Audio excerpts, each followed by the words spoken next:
Zdravo Raja, danas je evo nedelja pa došli smo malo na vikendicu i sjetio sam se da napravim video da vam pokažem jedno od mojih rješenja po pitanju roštilja.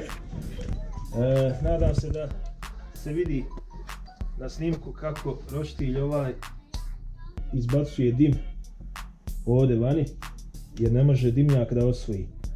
Problem je nastao kada smo zidali ovaj dimnjak. Mali je prečnik, svega 25 cm i kada je puno dima ne može da osvoji.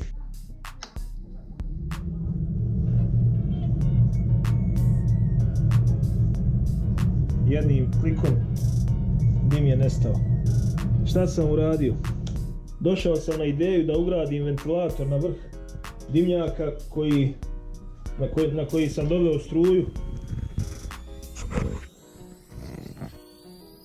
Ovo je napojna jedinica jer je motor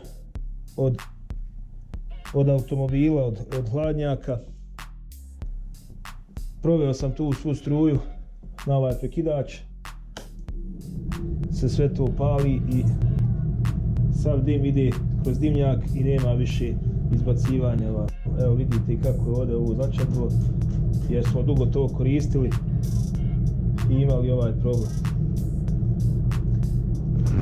Ovo je napojna jedinica od računara, sasvim je dovoljno da pokreće motor koji sam ugradio.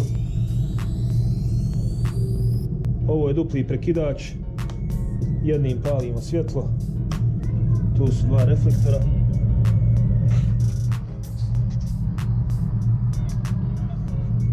A ovaj drugi je za ventilator.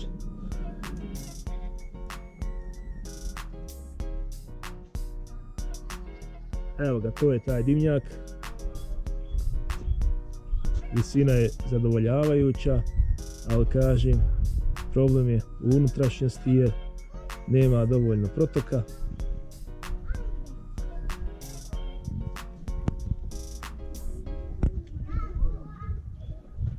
Ventilator sad trenutno mi je visoko, nemam se čim popeti gore da vam pokažem.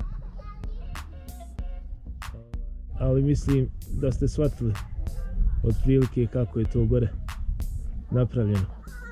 Nosače sam napravio od L profila, zavario sve na licu mjesta, tako da je sve čvrsto i jako i dugotrajno. Eto, to bi bila jedna od ideja kako možete riješiti dimnjak ukoliko imate sličan problem. Vidimo se nekim drugim projektom.